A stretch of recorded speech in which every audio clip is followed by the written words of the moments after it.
Okay, folks, this is going to be one of my favorite segments right here. Let me ask you a question.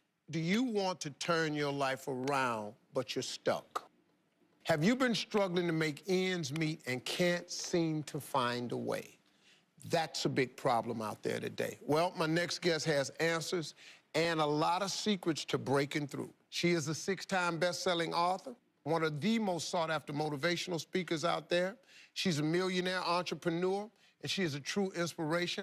Please welcome my friend, Lisa Nichols. Hey, Lisa. Hey, darling. How you feeling? Nice to see you. Good. I'm wonderful. This is great for you. What's been your biggest accomplishment, you think?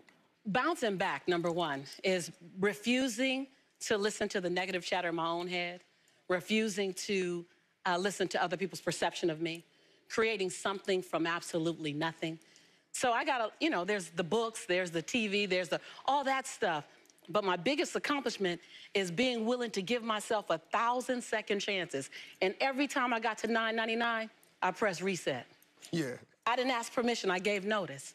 Yeah. At some point, I have to stop asking, can I be great? Can I be brilliant? Can I be okay and still be accepted?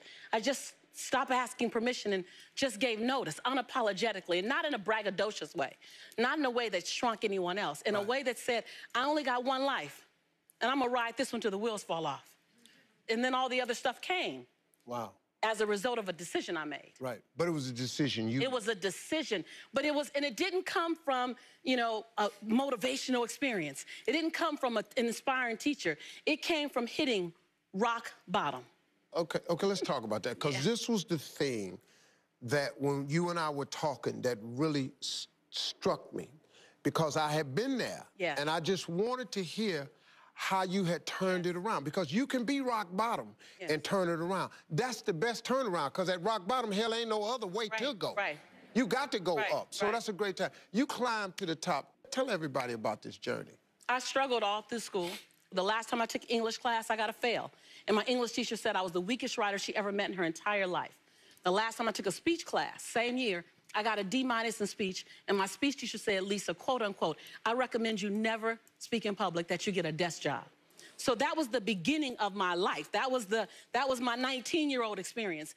And then I go on and I'm trying to figure it out. I was obedient. I went and got a job in accounting. I was in the collection department for 7 years. Y'all don't know I'm dangerous to accounting. I'm just dangerous. And I'm in collections, and you should never put a broke person in collections. Never, because everybody's reasons sound good to me. It might sound funny, but it was real.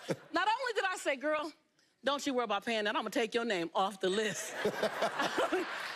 Somebody went to jail because I got fired from 5 different jobs. Yeah. And then I got pregnant with my son unexpectedly. And then at 8 months, my son's father went to prison.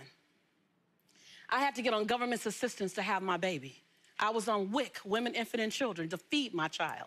And when my son was 8 months old, I went to the ATM to get $20 out the bank because I didn't have any Pampers for him. And in order to get $20 out, you got that $20 in. I had $11.42. And I still can't tell the story without getting emotional because it's my story. For 2 days, I had to wrap my son in a towel. But something happened, Steve, in those 2 days. I was at rock bottom. I was broke, and I was broken. Inglewood, California. My son laying on his back at 8 months. I have a towel over him, and I have my hand on his stomach saying, don't you worry, Jaylani.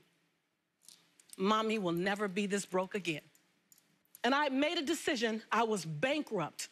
And every stinking thinking I had, I was bankrupt and trying to protect my pride. I was bankrupt and trying to be all that in a bag of chips and a bowl of grits, falsified. I was bankrupt and trying to not ask anyone for help. I was bankrupt in everything that was holding me and keeping me where I was. I've always talked a good game, but I wasn't doing anything with my gift. And all that thing about potential, I was tired of having potential. I wanted to have my now. And I looked at that baby at 8 months and I said, I want to transform your life, because you didn't ask to come into this chaos. Come on. As an African-American male child in South Central Los Angeles, with a single mother whose father's in prison, he had a 66% chance of going to prison himself, not on my watch. Not on my watch. So if I have to be willing to drastically transform myself so that I can become the woman that I know I can be. Right. And that's what I began to do. I was radical. What did you do, Lisa? What did you do to change your life? First, I realized I couldn't grow with people who were struggling like me. That whole I don't want to leave nobody behind. No, I don't want to stay with y'all. Right. You don't even want to be here. Yeah. Like, I don't want to be the queen of this block. Yeah. And I became okay with the fact that it doesn't make me any less committed to my community, committed to my culture, committed to my family. The best thing I can do for you is not stay here with you. That's right. When I've got that, I went to places I'd never seen before. I went to conferences where people were talking about money, talking about prosperity, talking about, it was like, no habla español. What y'all talking about?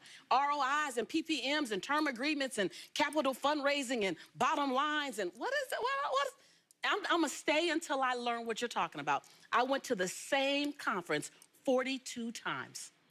And there I raised $532,000 in capital for my company to start my dream. And my dream was to transform teen lives. I want to teach teens how to fall madly in love with themselves and how to make integrity-based decisions. And I got it funded, and I started working. And that was the beginning of me rescuing myself. I realized that I am my rescue. No one else is my rescue. I am my rescue. That is, see, my daddy's famous line to me was, the best thing you can do for poor people is not be one of them. Right. He said that was